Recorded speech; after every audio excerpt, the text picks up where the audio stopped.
Hello, hello. It is a beautiful Sunday late morning. I'm about to do my 13-mile long run because yesterday we had our Unity run and the Christmas parade. So couldn't get out yesterday, but I'm making it up today. Last week I did my long run of 11 miles and I bonked on it. So I'm hoping that this doesn't happen this time.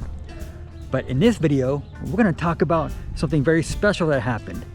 This community has gotten up to 1,500 beloved supporters, and I cannot thank you enough. So when I get back, we'll talk about my stats and we'll dive deeper into the beloved community.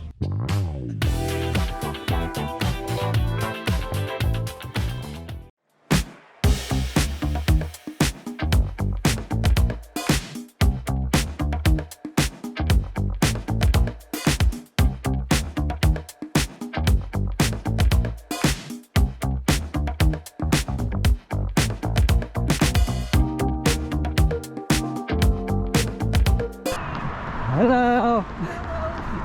Marathon ambassador. Oh my gosh. Okay, bye. Mile 12 and I'm still moving. That is a victory because last week I bonked at like mile 10 and I still feel okay. Celebrate your victories. It was a struggle, but I did it. Yay, good job. I had to drop him off after 3 1/4 because he was pulling. He's too excited. He loves to run. Huh?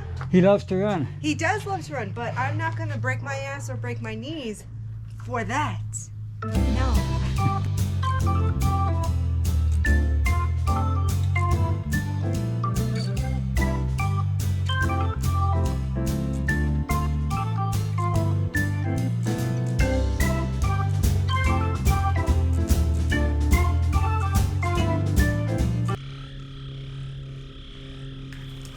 Okay, 13 miles is done and I feel very good about this because I completed it.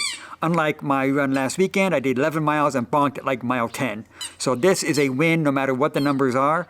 Let's dive into the numbers. So my overall pace was 11:42. Much slower than what my low heart rate or my easy pace should be. My easy pace should be about 10:45 to 11:15. That's what I've been doing for these past few months.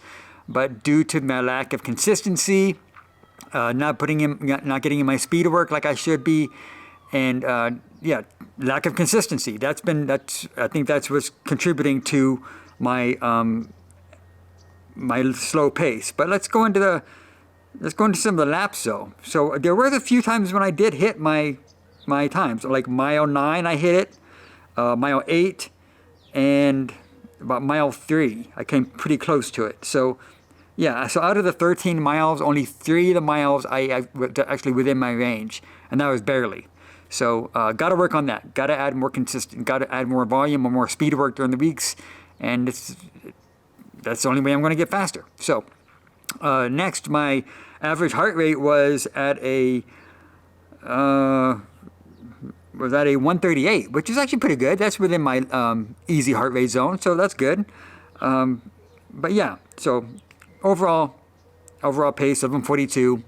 Need to work on that. So that'll be my homework for this week, is to get in more time and more speed work to get faster. So anyways, the topic of this video is this channel now has 1,500 beloved supporters, and I'm so thankful for that. Thank you for joining me on this journey and supporting. It means a lot to me. I really appreciate this. If you did not know, I started this channel back in 2020, and it was during the pandemic, but it was not. This is not a pandemic. The motivation behind it was not from the pandemic. It was just coincidence, because I still worked full time during the pandemic. Like many people, they started the channel during the pandemic because they were off work, they had nothing else to do. So like, hey, let's start a channel. So at that time, there was a big influx in channel creators at that time. Anyways, but that was just coincidence. The whole purpose of this channel was just to share my journey and to maybe help others live their best life through running through my journey. That was the whole purpose of this channel. 3 years in, 1,500 subscribers, and I believe it could have grown faster if I would have done some of the things I'm going to tell you today. So maybe you're a new creator, or maybe you're thinking about becoming a YouTuber. Just know that it's not easy. It is hard, but I love it. I love everything. I tell everybody, if you're going to be on any social media platform, YouTube is the one to go to.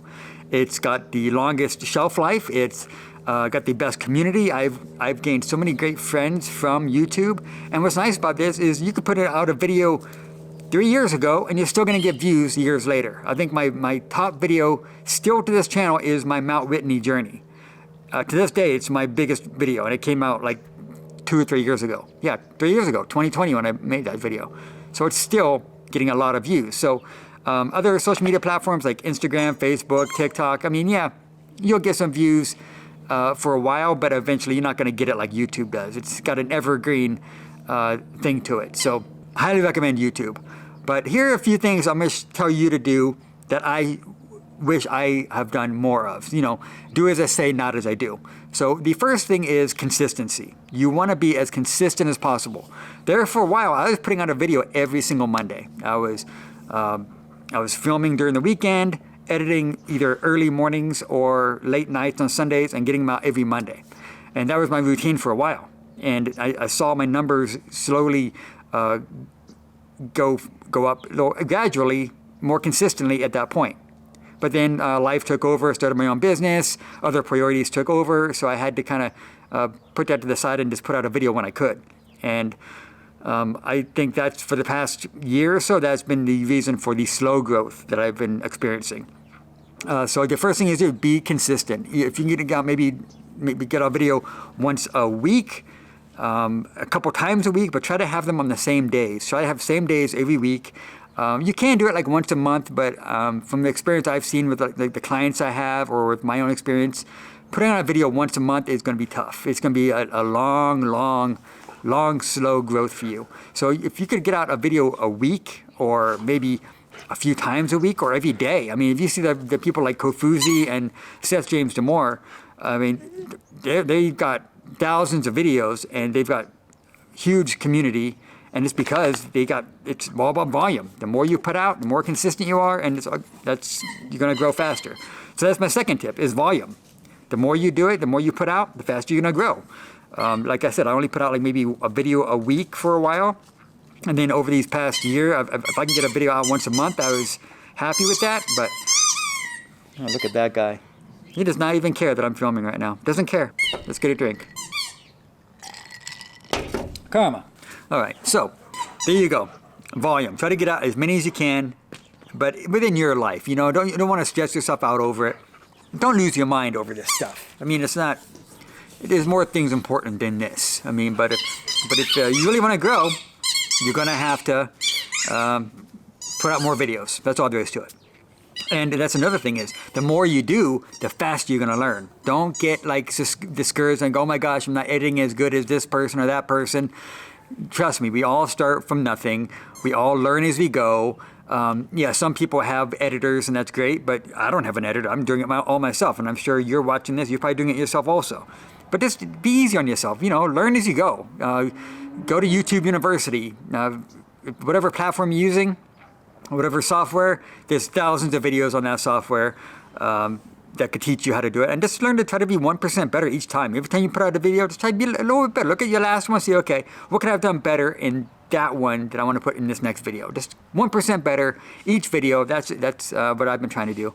Every time I put out a video, at least try to do something new. Try to find some new editing technique or something. My 3 tips right there is volume, consistency, and keep learning. That's how you're going to grow. I'm so excited I have 1,500 subscribers. I mean, that's really cool. I mean, there's not very many channels that can say that. I mean, and then what's nice about it is like I talk to people like approach me like at the LA Marathon or other races and go, oh man, I watched your video. You really helped me. Thank you. And I get comments saying, thank you, this video helped me so much. That's the stuff that fuels me so much, is the comments. Oh my gosh, I love it. I love hearing that the work that I'm putting in is actually helping people. I love it. It just fuels my heart. So if you're watching to this point, thank you, first off. Thank you for watching, listening to me ramble. I appreciate that. But I would like to know, how has running helped you live your best life? leave a comment below. Maybe I'll spotlight you in a future video. Beloved supporter spotlight or something. I'd like to hear how running has helped you live your best life. Give me one reason. How has running helped you live your best life? I want to hear all about it in the comments below. And while you're down there, if you're new, hit the subscribe button. Help the community grow. We'd appreciate that. With that said, I'm Anthony, reminding you to keep running for your best life.